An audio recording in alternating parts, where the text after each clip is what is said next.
The rain had arrived without warning that afternoon, soft at first, like breath against glass, then heavier, cloaking Florence in a curtain of silver.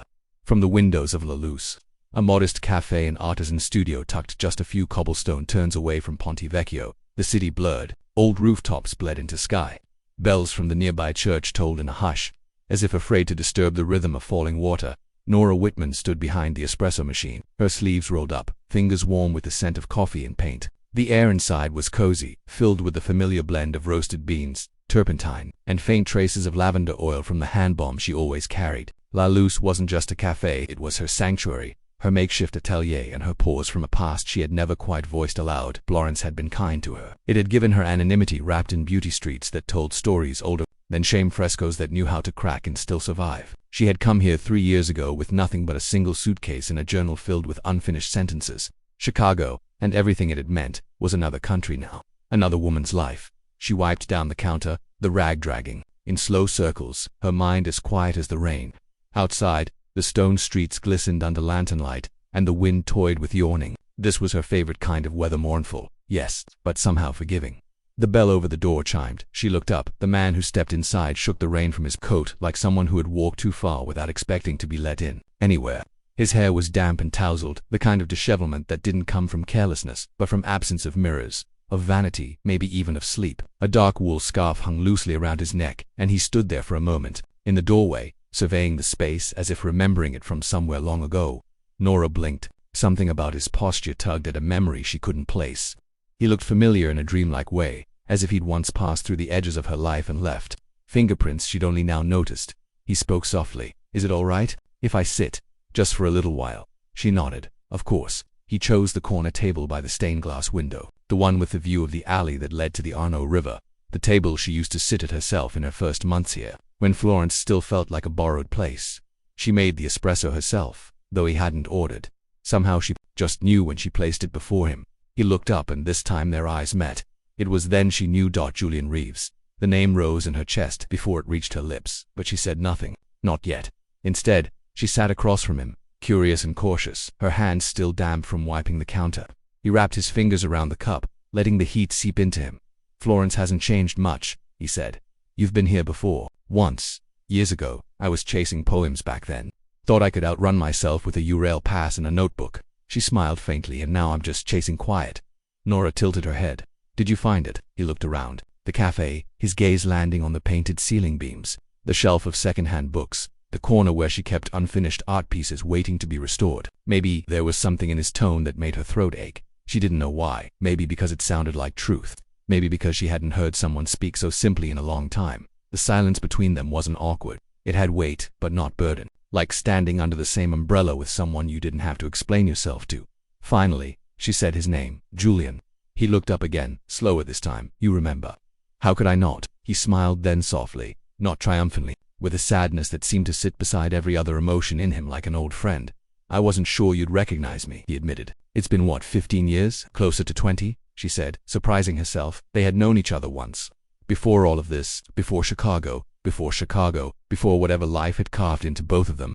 Childhood friends. Back in a small Midwestern town neither had returned to. There had been oak trees and climbing contests, scraped knees and wild laughter under 4th of July skies. Then he moved away, and she stayed too long. She hadn't thought about him in years. But now, sitting across from him in this little cafe tucked into the belly of Florence, it felt like no time at all had passed, and all the time in the world. "Do you live here now?" she asked. He shook his head. "Just visiting, though lately. I've been thinking of making it more permanent." She raised a brow. "That sounds like something people say when they've fallen in love." "Maybe I have," he replied, looking out the window. "Not with a person, with a pace." She nodded. "That makes sense. I've been here 3 years, alone. Yes, by choice." He didn't press. That, more than anything, that made her feel seen. A breeze curled through the windowpane crack, and Nora stood up to fetch the candles from the shelf. The power had flickered twice already.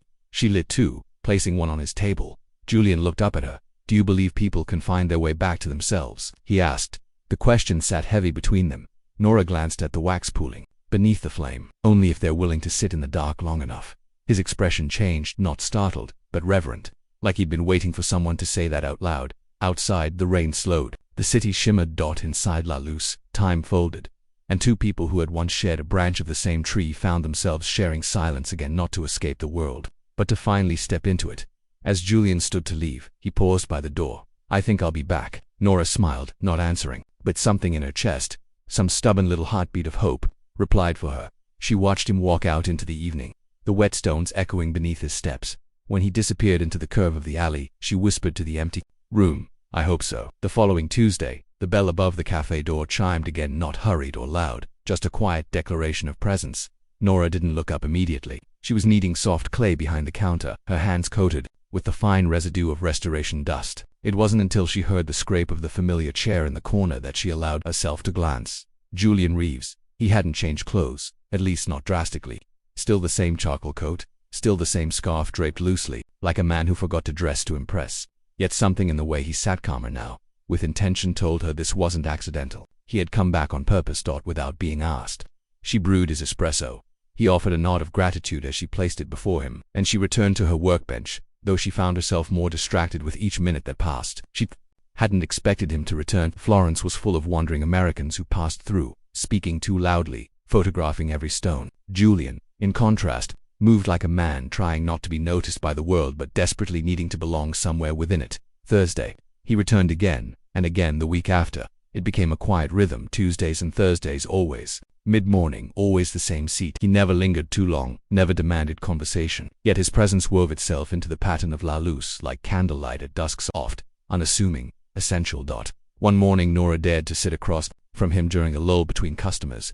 The silence that settled between them was no longer laced with hesitation. It had matured into something more comfortable, like the hush of a well-loved book being reopened. "I've never asked," she began, stirring a small spoon through a cappuccino. "What brings you back to Florence?" "Really?" Julian glanced out the window, watching a couple pass by holding hands, their laughter dancing through the fogged glass. Then he turned his gaze back to her. "Time," he said simply. "Time brings me back." Nora tilted her head.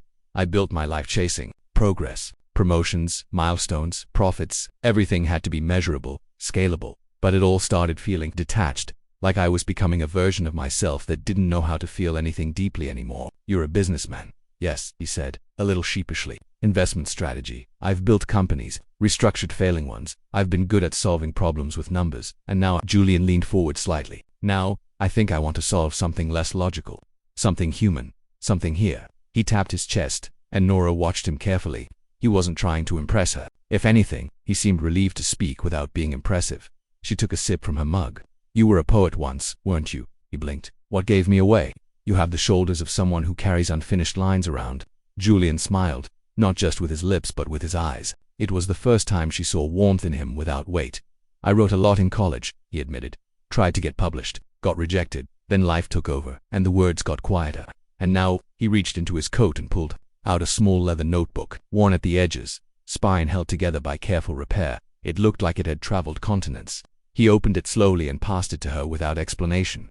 Inside were pages of fragmented poems, some complete, most half-formed, written in a hand that had been both rushed and thoughtful. There were ink stains, lines crossed out, tiny doodles in the margins. She turned one page and read aloud, "I kissed silence until it forgave me. Now I listen like it might come back."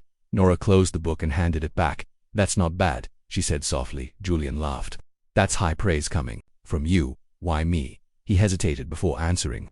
"Because you look like someone who understands how silence works." Nora felt the words lodge somewhere deep in her. She didn't flinch, didn't look away. She let them sit. Later that morning, after he left, she walked to the back room and opened a drawer she rarely touched. Inside was her own journal, wrapped in linen. She hadn't written in it since her second month in Florence. The ink had dried, the pages had curled, but something in Julian's words had stirred the weight of hers. That night, she wrote until her candle burned low. The next Tuesday, Julian came early. The cafe was barely open, and Nora hadn't yet brewed the first round of coffee. He sat, this time with a folded paper in his hand. "I brought something," he said when she approached. She raised a brow. "A poem?" "No, just a question." She crossed her arms, amused. "You don't strike me as someone who needs permission to ask things." "This one I do." He unfolded the paper. It was a printed flyer for a local gallery, small, local. The kind that showcased restored art and new voices. "I heard you restore old books and frescoes." "I do," she said slowly. "There's a room in this gallery," he said. "They're looking for someone to curate a temporary installation. I thought, maybe you could show your restoration work, let people see what you bring back to life." Nora stared at the paper. The idea of showing anything, exposing the pieces she'd so carefully resurrected, tightened something in her chest. "I don't usually show my work." Julian softened. Why not? It feels too close, like I'm displaying my own recovery. Nodded, as if he understood perfectly. But maybe that's exactly why you should. The next few minutes passed in quiet again. He sipped his coffee. She wiped down the already clean counter.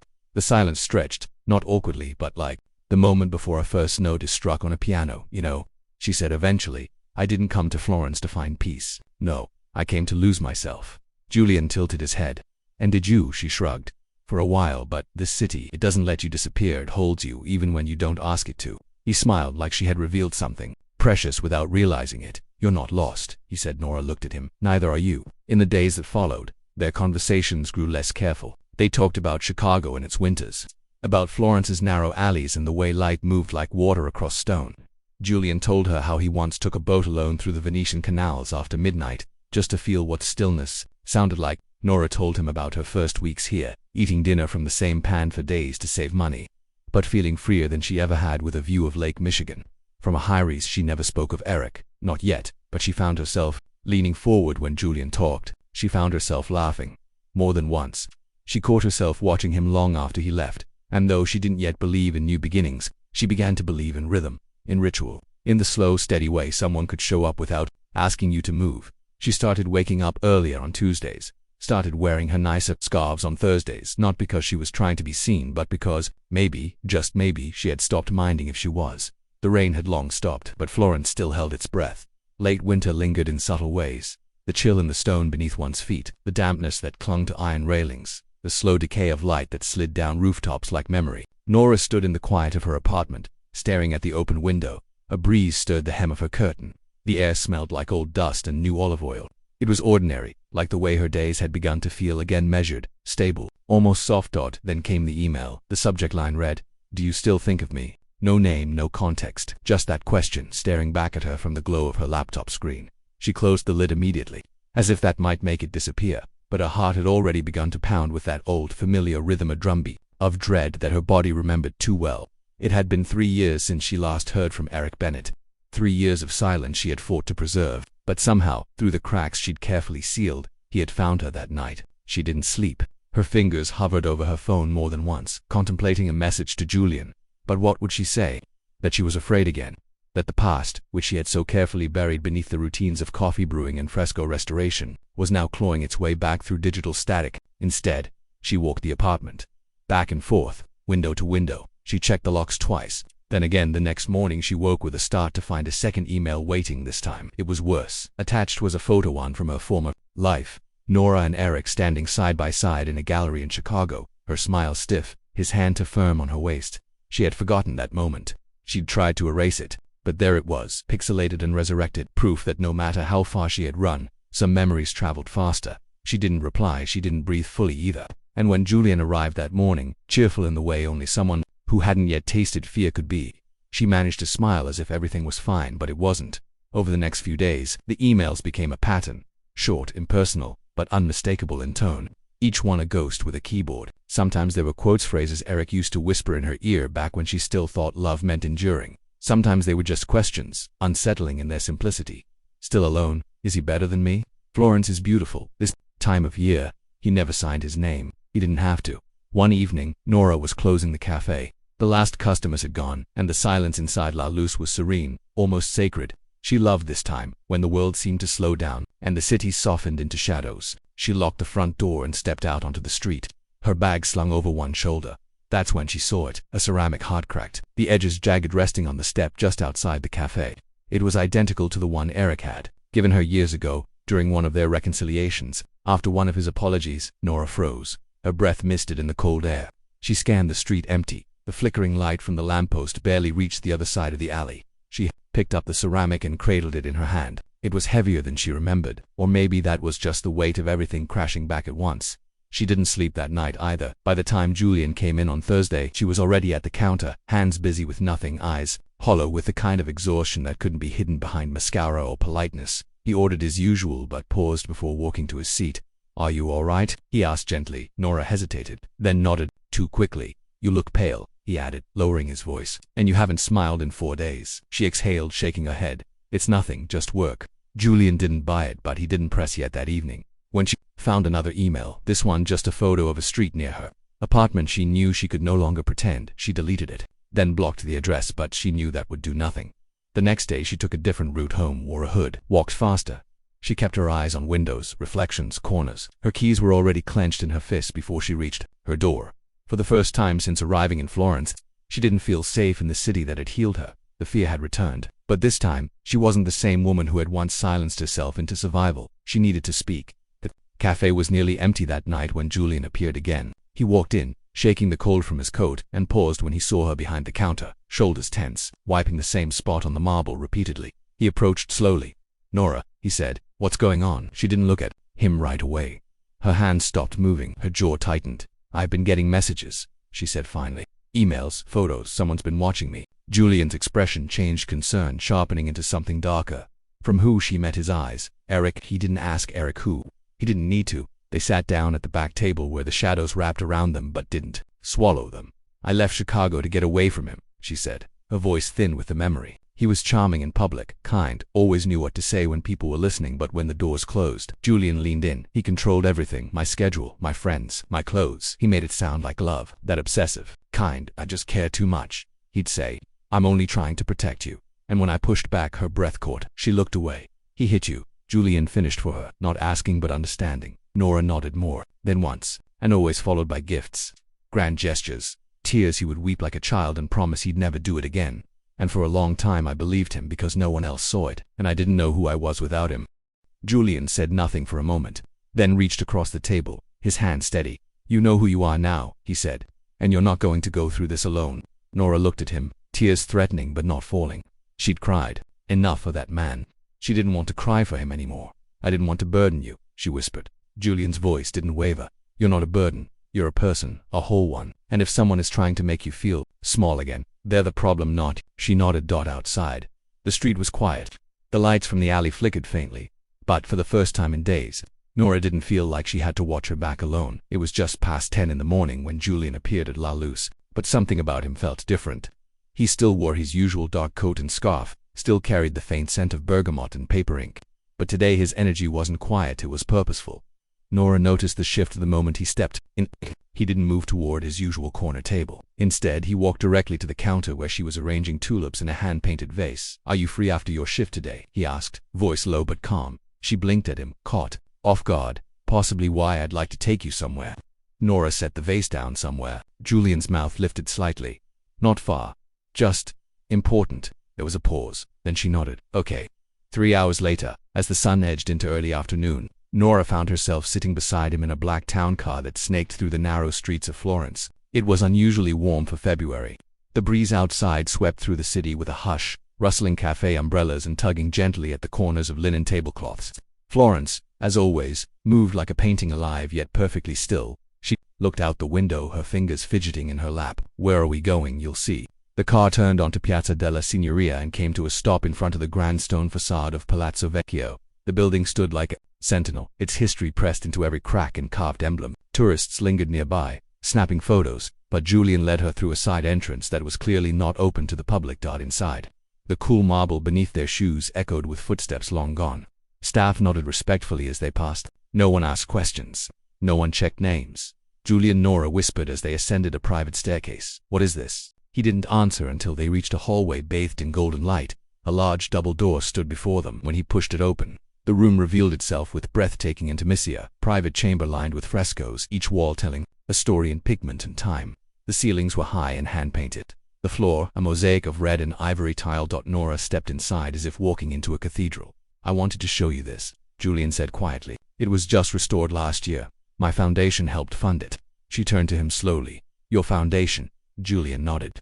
"Brooks and Hart. We support preservation projects across Europe. Historical buildings, cultural archives. Some say it's just a vanity wing of my firm, but this is what I care about." Nora stared at him, absorbing the words. He wasn't just visiting Florence. He wasn't just a man who liked espresso and poetry. He was a figure behind the scenes of major restoration efforts, someone with influence, with reach, with a name that carried weight in circles she'd long left behind. "Why didn't you tell me?" she asked. His expression softened. "Because I didn't want you to meet Julian Reeves, the businessman. I wanted you to meet Julian, who once sat under a tree in Crestwood and wrote terrible poetry. The one who wandered into your cafe hoping to find something real again." Nora took a slow breath. The walls around her seemed to hum. "Everything you've said to me, all of it was true, wasn't it?" He nodded. "I didn't hide the truth. I just didn't lead with the part that comes with press releases and board meetings, and you brought me here. Why?" Julian looked at her then, fully, the way someone looks at someone else when the pretense has been stripped away. "Because you belong in rooms like this," he said. "You understand the soul of broken things, and I want you to see the part of me that's not just coffee and quiet poems. I want you to know who I am before anything else happens, especially now." Nora's throat tightened. She thought about the emails, the ceramic heart, the shadows that had started to follow her again, and then she realized what Julian was offering wasn't just truth, it was anchor, it was intention, it was sanctuary, not unlike the ones she tried to create every day in her quiet cafe. With her hands dusted in plaster and patience, they sat together on a wooden bench beneath a vast depiction of a mythological battle. But instead of speaking of war, Julian asked softly, "What happened after you left Chicago?" And finally she told him, not just the outline but the contours, the textures, the moments in between. Eric had been brilliant at first, charismatic, ambitious. Everyone admired him. He made her feel special by the way he looked at her across crowded rooms, by the way he always seemed to understand what she needed until he no longer did. At first it was subtle, a raised eyebrow when she stayed late at the gallery, a joke about the way she spoke to male clients. Then came the quiet corrections, the accusations wrapped in concern, the boundaries that began to bend until they disappeared completely. And then came the nights, and the hands, and the apologies. And then finally, the leaving. "I remember walking out with just a backpack and 48 euros. Nora whispered. "I didn't even tell anyone I was going. I just disappeared. I wanted to stop existing for a while. Florence let me do that." Julian listened without interruption. When she finished, he said only one thing. "I'm so damn glad you chose to come back to existence." They didn't speak much after that. The quiet said enough. The silence wasn't empty, it held everything they didn't need to explain anymore. As they left Palazzo Vecchio, the late afternoon sun filtered through the columns in long golden slants. Julian offered her his coat as the wind picked up, but she refused it gently. She didn't feel cold anymore. That night, back at her apartment, she stood by the window and looked out at the city. Florence pulsed below like a sleeping heart. Somewhere in the distance, a bell struck 6. She thought of Julian's eyes when he told her the truth. She thought of Eric's when he used to lie. And for the first time in a long while, she didn't confuse the two. She pulled her journal from the drawer and began to write. Not to escape, not to forget, but to begin again. The following week moved like fog, slow, soundless, dense. Even in the soft bloom of an early Florentine spring, Nora Whitman felt herself drifting inward again, like pages folding closed. It was the kind of weight she hadn't carried in years, the kind that disguised itself as numbness. Eric's messages had stopped, at least temporarily, but silence, she had learned, could be louder than noise. She walked home each evening feeling as though someone's breath was tracing her spine. She left lights on in rooms she wasn't using. She began sleeping with a window latched and a chair wedged under the handle of the front door. Julian knew something had changed. She hadn't told him about the broken ceramic on her doorstep, nor about the new email she'd received the night after she left Palazzo Vecchio, a simple line of text reading, "I'm closer than you think." She wanted to believe it was empty threat, that Eric was bluffing, playing his old games from a safe distance. But the past had its own geography, and even oceans couldn't guarantee safety when a man like him believed he still had the right to follow. One gray morning, Nora found herself in the small alcove of her apartment where she stored old papers, notebooks, restoration notes. Among them was a bundle of envelopes tied in a faded ribbon. She had almost forgotten about them. There were letters, all of them addressed not to anyone else but to herself. She had started writing them the week she left Chicago. Her therapist had suggested it, back in the early days when even speaking in full sentences felt impossible. "Write to the woman you're trying to become," she had said. "Let her know she's on her way." Nora untied the ribbon. The handwriting was raw, unfiltered. She hadn't written these letters for craft or clarity. They were survival memories stitched in ink. She read one slowly. "Dear me, I know you think you ruined your own life by leaving. I know you think that because someone loved you violently, no one will love you gently, but you're wrong. You are not the bruise he left. You are the light that kept pulsing beneath it." She folded the page back and cried, not the kind of crying that came from fear, but from recognition. The woman who had written these words wasn't weak. She was in pieces, yes, but she'd had the courage to hold a pen that afternoon. She brought the bundle with her to Lovestories. Julian was already at his usual table, reading. A small plate of almond biscotti sat beside his coffee. He glanced up when she arrived, and she noticed the way his eyes immediately softened. His gaze always shifted when he saw her, as though it moved from analysis to devotion in a blink. She walked over and sat down without a word. "What's this?" he asked gently as she placed a stack of envelopes in front of him. "I want you to read them," she said, "or some of them. They were never meant to be read by anyone, but I don't think I want to be the only one who carries them anymore." Julian didn't open them immediately. He looked at her first. really looked. I'll treat them with the weight they deserve, he said. She smiled, just barely. That's all I ask. He read the first few in silence. Then one out loud, dear me, if you wake up tomorrow and feel like staying in bed, do it, but don't forget he doesn't live in your mind unless you let him. You deserve mornings. When he finished, he looked at her, his eyes full of something she hadn't expected.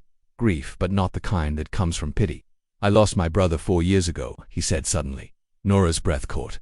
I've never told you that, Julian went on. His name was Luke. He was younger, brilliant, funny, kind in a way that didn't come with armor. He paused. The cafe felt quiet in a different way now, thick with trust. He was in a relationship that changed him. It started like love does, with sweetness, but it twisted. She isolated him, manipulated him. We all saw it, but none of us knew how deep it went until it was too late. He took his own life. Nora sat perfectly still. I kept thinking, Julian continued, if I'd done more, if I'd said something earlier, maybe he'd still be here. Maybe I could have reminded him that he mattered. She reached across the table and took his hand. You were just one person, she said. And so are you, he replied. But you pulled yourself through. You wrote your way out. You saved yourself. They didn't speak much after that. Words had done enough. Instead, Julian suggested they take a short trip outside the city, a place she'd never seen. The next morning, they drove to a vineyard in the Tuscan countryside. The sky was pale blue, streaked with wisps of white. The road curved through hills that looked as though they'd been painted by hand. They didn't talk much on the drive. Music played softly from the radio, an Italian ballad neither of them understood, but both felt. The vineyard sat on a low hill overlooking a wide valley. Olive trees to one side, vines curling like long green ribbons to the other. The owner greeted them warmly and led them to an open terrace where an old fresco wall was undergoing repair. Julian turned to Nora. I called ahead. He said you could work on one of the panels if you wanted. She blinked. You did this for me. He nodded. You need a place to feel steady again. She didn't answer right away, but her fingers itched for a brush, for mineral pigment, for something ancient and broken that she could still make beautiful. Hours passed in quiet concentration. She cleaned the plaster with the lightest touch, as if speaking to it through her fingertips.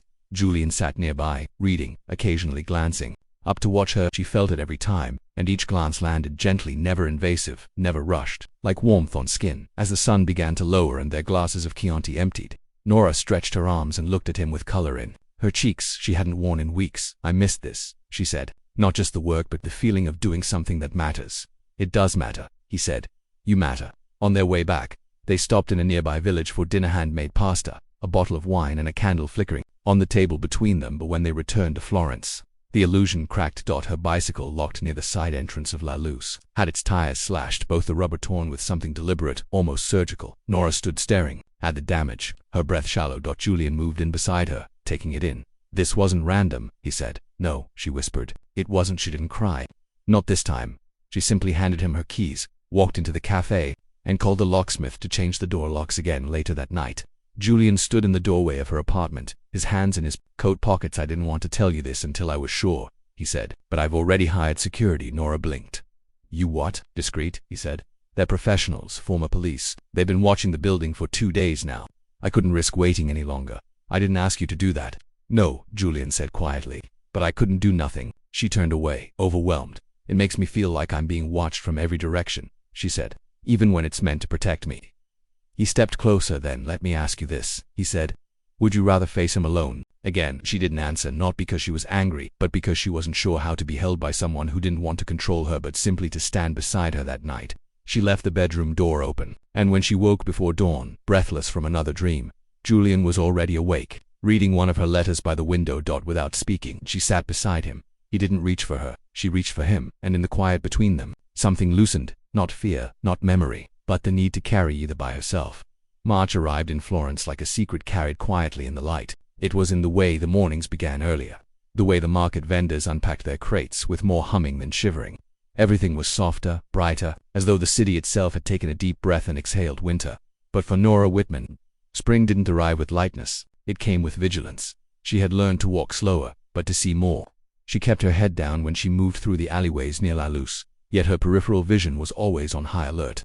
When the cafe was full of customers, she smiled, laughed, took orders, but inside a small, hard coil of fear remained untouched. Eric's presence had not escalated in words. No more emails, no more digital echoes of the past, but it was the absence of noise that unsettled her most. He was here. She could feel it, like gravity, like a pull in her chest she didn't want to name. Julian Reeves knew the difference now too. He had stopped asking if she was all right. Instead, he had started to act. The security team he'd hired 2 men. Both former carabinieri were discreet, methodical, present without intruding. One watched from across the street in the mornings, the other rotated between her apartment building and the piazza near La Luz. Julian had instructed them quietly, without bravado or explanation.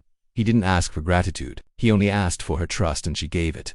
Not because he demanded it, but because he offered it first. One morning, after Nora closed the cafe early for maintenance, Julian met her on the front steps.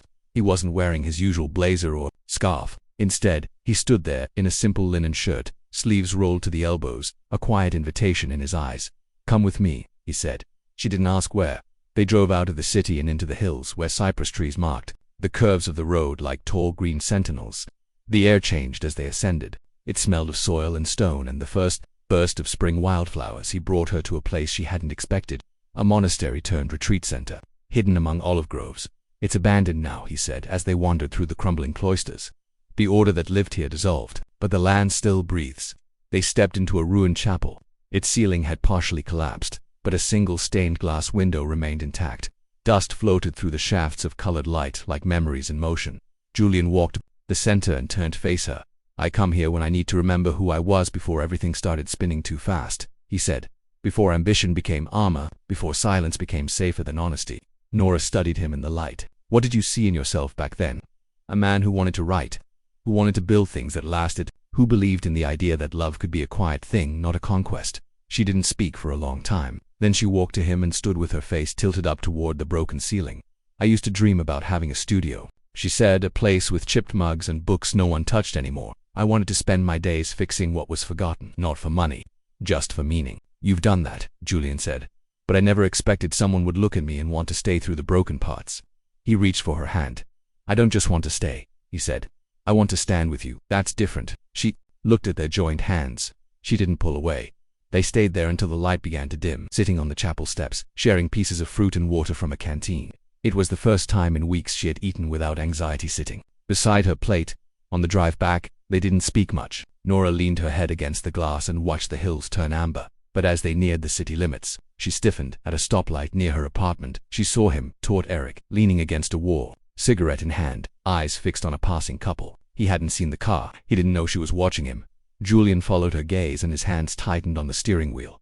"That's him," she said. Julian didn't speak. He simply turned the car toward the side street and pulled over. "Stay here," he said. Nora grabbed his sleeve. "Julian, I won't touch him, I promise." She watched him cross the street, watched the way he approached, not like a man ready to fight, but like someone holding a line no one was allowed to cross. From inside the car she couldn't hear their words, but she saw Eric's posture change, saw the way his smirk faded slowly as Julian spoke, saw his shoulders tense. The cigarette flicked aside, the eye contact that eventually broke. Julian didn't yell, he didn't need to. When he returned, he got into the car and started the engine. "He knows you're protected now," he said. Nora's heart pounded. Did he say anything? Only what cowards say when they think they still have power. That night, she slept in Julian's apartment, not because she felt helpless, but because she finally felt safe enough to stop pretending she wasn't afraid. She woke in the middle of the night to find Julian sitting in the next room, reading by a small lamp. One of her old letters rested in his lap. "I was never brave," she said quietly from the doorway. Julian looked up. "You don't have to be brave every day. You just have to be honest. That's harder." She walked to him slowly. "Do you ever feel like the person you used to be is watching you, like they're in the mirror, waiting to be seen again?" Julian nodded. "All the time." She stood in front of the mirror on the wall and stared at her reflection. The woman who stared back was different now. Her hair longer, her face sharper, but her eyes, those eyes held stories. Not just survival, but softness. "I think I want to find her again," she said. Julian rose and came behind her. "She's right there," he whispered. "You're not lost. You're just returning." She turned to him and let herself be held, not to disappear, but to remain. The next morning, she found a bouquet of white camellias on her doorstep. No note, but she knew Eric was still circling, still watching, still believing the power was his. But this time, she didn't freeze. She picked up the bouquet, carried it inside, and placed it in a vase. Then she called the local authorities and filed a formal report. When the officer asked if she had evidence, she handed him her phone. The stack of emails printed out, the photo of the ceramic heart, and a detailed description of the night she saw him on the street. Julian was beside her. For every word that she signed her name on the report, her hand didn't shake. When they left the station, she stood on the steps and looked out at the city that had once been a place to disappear. Now, it was the place she had chosen to return to herself. Not quietly, but with intention. Florence held its breath. Spring had settled in completely, now green vines curling around stone balconies, windows thrown open to catch the breeze, old men sitting on park benches in quiet contentment. The city thrived in a kind of slow elegance, as if time itself had agreed to pass gently here. But beneath the calm, Nora Whitman moved through her days like a candle flickering near a draught. Her outer world was composed, her steps steady, her eyes clear, yet inside, something had begun to unravel again. She had filed a police report. She had named him for the first time. She had spoken about Eric Bennett not as a shadow from her past, but as a current and active threat. She had drawn a line, but lines only mattered to those who respected boundaries. Eric did not. She began to notice it in small ways: familiar cologne drifting in the stairwell of her building, a man in a black jacket appearing too often at the corner newsstand, her name scribbled on a paper flyer and tacked to a lamppost outside the cafe. It wasn't overt. It wasn't enough to charge, but it was presence. Unmistakable. Suffocating. Julian remained steady beside her. His security team now worked in shifts, blending into the neighborhood, monitoring entrances and exits. He checked in without hovering, offered his apartment as shelter without pressuring her to leave hers. But fear has a way of contaminating everything. Nora found herself snapping her keys into her fist as she walked. She flinched when her phone buzzed. She started sleeping with the light on again. One night as she locked up Lalouse, she paused in the doorway, sensing movement across the piazza. The sky was clear, and the air smelled of lemon blossoms. For a second, she tried to tell herself she was imagining it, but then she heard the unmistakable sound of footsteps, slow and deliberate, scuffing against the stone. She turned. He was there. Eric stood at the end of the alley, hands in his pockets, eyes fixed on her. He didn't speak, he didn't move. He just stood like a statue of himself, refusing to die, refusing to retreat. She dropped her keys. The sound echoed too loudly in the narrow street. "I just want to talk," he said, finally stepping forward. Nora's pulse roared in her ears. "Don't," she said, her voice low, tight. "I've come all this way. You owe me. I owe you nothing." He kept walking, each step slow, deliberate, like he was savoring the power. She reached for her phone, fumbled, tried to press the emergency contact. "Don't be dramatic, Nora. We were good together. You remember that, don't you?" She backed away. "If you take one more step, you'll..." "What, call the police again?" He laughed softly. "They can't protect you forever." At that moment, a voice sliced through the dark. "She doesn't have to be protected forever." Julian stepped out from the shadows across the street, his posture calm but his eyes burning. "Let her go." Eric turned, annoyed. "You again?" The knight in tailored armor. Julian didn't flinch. "I warned you once, and I told you you don't belong in this." Eric's tone shifted. "Nora and I have history. You're just a stand-in." Julian's voice remained even. Mistook silence for permission. "You don't get to rewrite who you were just because time passed." Eric lunged, then not at Julian, but toward Nora. She stumbled back, her shoulder striking the wall. Julian moved fast, stepping between them, shoving Eric back with a firm hand to the chest. The momentum caught Eric off guard, and he staggered, regained balance, and swung. The punch connected not cleanly, but hard enough to snap Julian's head to the side. Nora screamed. Julian didn't retaliate immediately. He held himself steady, blood at the corner of his mouth, breath controlled. "You're done," he said quietly. A car screeched to a halt at the edge of the alley. Two figures in black emerged, one flashing a badge. "Eric Bennett," one of them called. "We have a warrant for your arrest." Eric froze. "You can't be serious." The officer approached swiftly, cuffs already out. Charges include harassment, stalking, assault, and violating a protective order. Eric's gaze shot to Nora, then to Julian. "You did this," he snarled. Julian stepped forward. "We did this." As Eric was cuffed and led toward the car, he twisted once more to look at Nora. "This isn't over."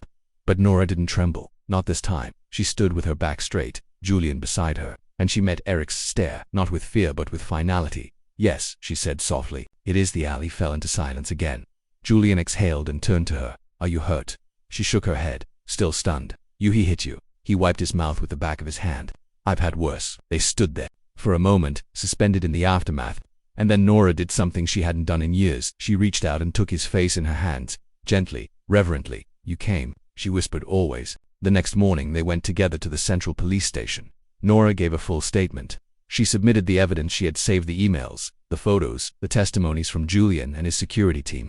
It was more than enough. The officer told her that Eric would be held in custody until a hearing could be scheduled. Outside, under the pale sun, she sat on a bench and closed her eyes. Julian didn't speak. He simply sat beside her, letting the silence unfold without pressure. When she opened her eyes again, he asked, "How do you feel?" She thought for a moment, like a locked door that's finally been opened.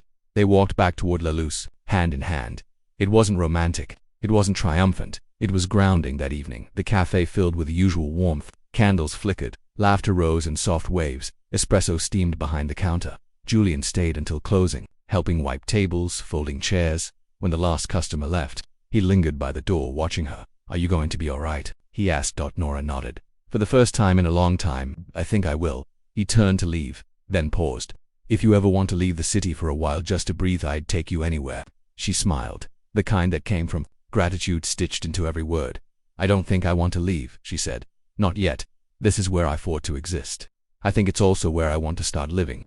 Julian walked back, closed the distance between them. "And when you do live, I'd like to be part of that."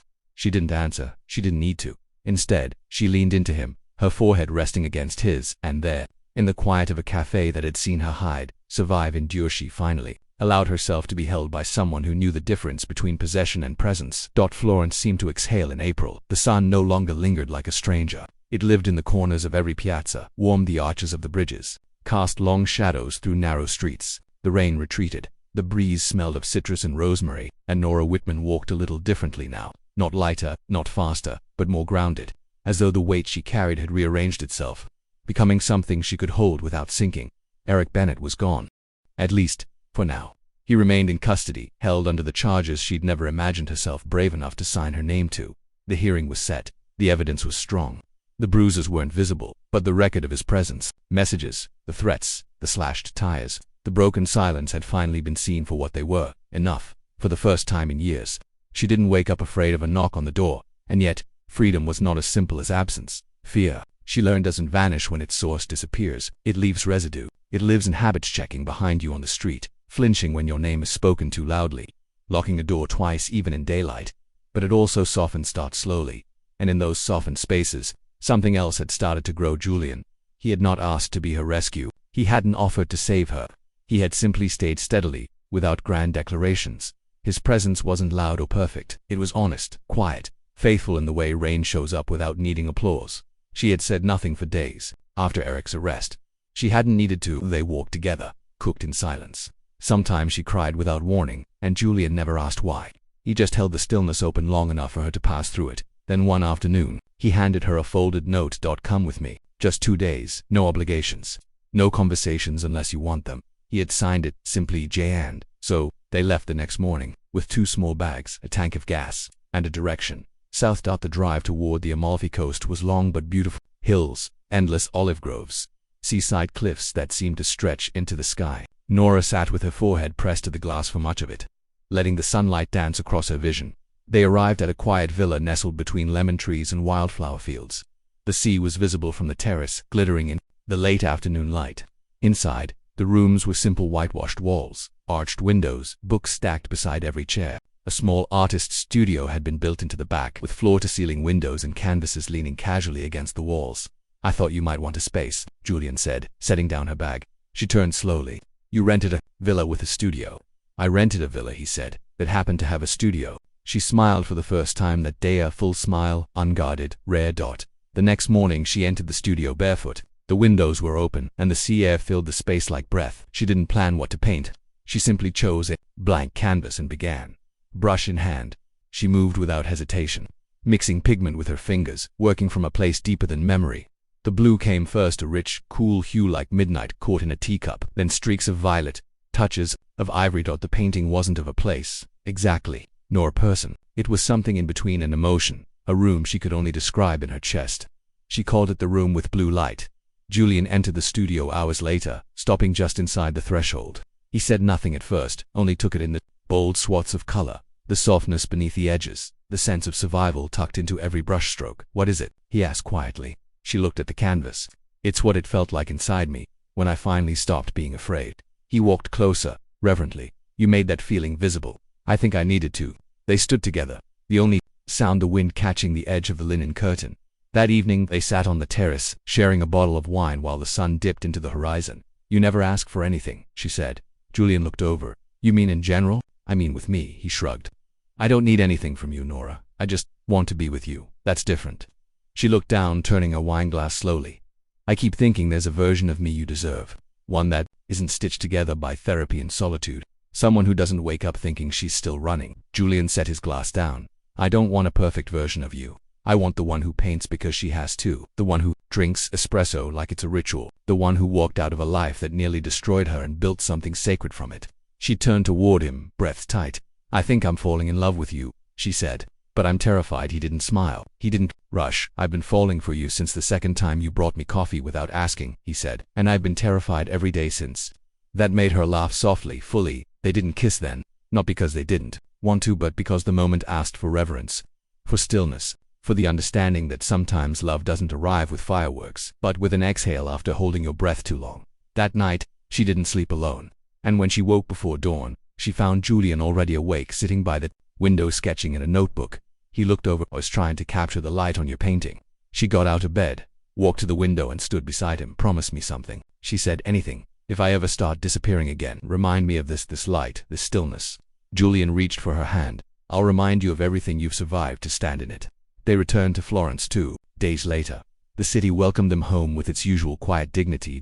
At La Luce, the regulars returned, the espresso steamed, the fresh tulips arrived in their vases. Life continued, simple, soft, sacred.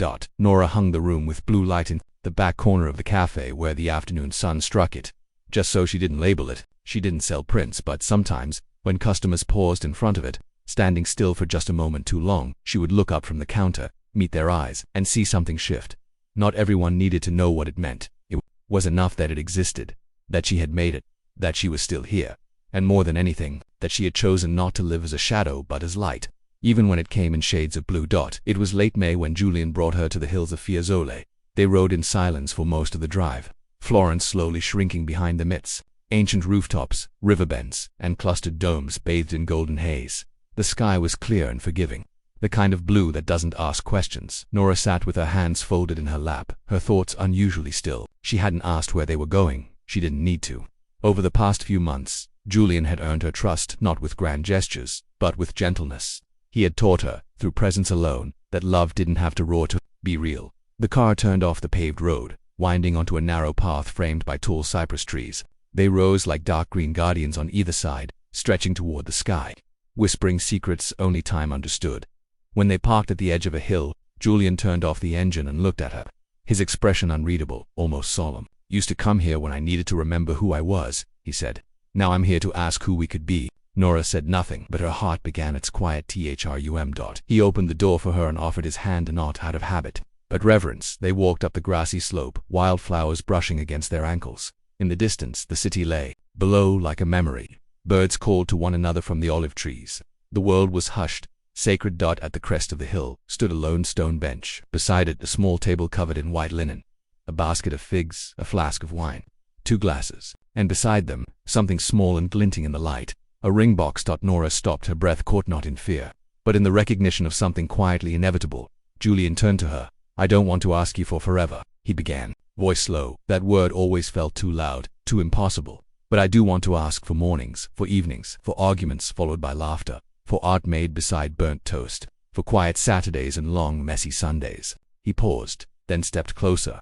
"I want to share the small things, Nora, the honest things, the real ones. And if you let me, I want to build a life beside yours, not ahead of it, not behind it." She felt the wind catch in her throat. "Never imagined someone would see me and stay," she whispered. "I never imagined I could love someone I didn't have to fix." He opened the box. The ring wasn't extravagant. A thin gold band, with a single sapphire, the color of her painting. The room with blue light. Nora didn't cry, not the way she thought she might. Instead, her body softened, her breath deepened, something settled inside her, like a song finally sung in the right key. "I don't need perfect," she said. "I just need honest." Julian smiled, exhaling like a man who had been waiting a lifetime to hear those words. "Then marry me," he said simply. She took the ring and slid it onto her own finger. "I will." They stood on the hill for a long time, the wind wrapping around them, the trees swaying like ancient witnesses. And though there was no orchestra, no crowd, no dramatic crescendo, the moment felt symphonic, like something holy had been quietly mended. They didn't plan a wedding with hundreds of guests. They didn't issue invites or select linen colors, or fuss over cake tastings. Instead, they returned to the same hilltop 1 week later, just them, and 2 witnesses from the town, a retired professor and his wife, who had once been artists too. Nora wore a dress she had stitched herself, soft cotton the color of almond blossom. Julian wore the linen shirt she had once spilled espresso on, the stain faint but still there. They exchanged vows as the wind whispered through the trees. Julian promised to never mistake Nora's silence for absence. Nora promised to never let fear dictate the language of her love. They signed no contract but made a covenant of presence, of patience, of becoming. Afterward, they shared wine and fruit and laughter beneath the cypress trees. and the sun leaned into the sky like a blessing.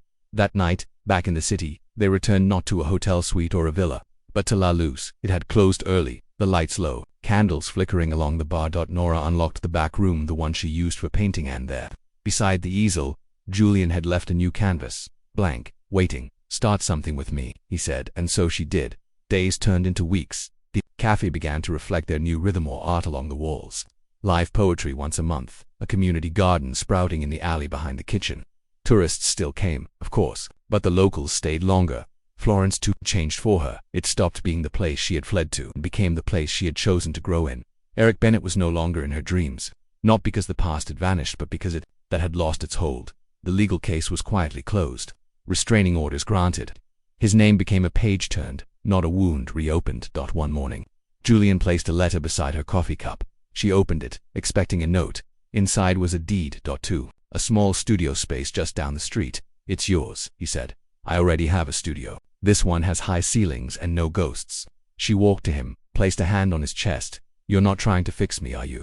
He leaned down and kissed her forehead. Double quotes, "No, I'm just making space for what you'll build next." Later, that month, she hosted her first gallery showing portraits of becoming. Each painting bore no title, only a small golden stamp in the lower corner, a tiny flame encircled by a ring of blue. People came. Some wept, some stood in silence, and one woman, soft-spoken, middle-aged, wearing a cardigan stitched with roses, walked up to Nora with tears in her eyes. "This one," she said, pointing to the second painting, "it feels like survival." Nora smiled gently. "It is." The city's rhythm carried on, bells ringing, fountains bubbling, lovers arguing in the street, pigeons swooping too close to cafe tables, and in the middle of it all, Nora and Julian. But certainly as an actor and luminous, not perfect, not simple, but real. A few months later they returned to the hilltop again, not for a ceremony, but just to sit. The bench was still there, so were the trees, and as the sun began to set, Nora took out her sketchpad. Julian glanced at it. "Are you drawing me again?" "No," she said. "Us." He leaned back, arms folded behind his head. "What do we look like?" She tilted her pencil and smiled, like something still unfolding. And beneath the cypress trees, where the wind had once carried her doubt, a new kind of silence settled. Not the silence of fear, but the kind that speaks of peace, of presence, of having finally come home.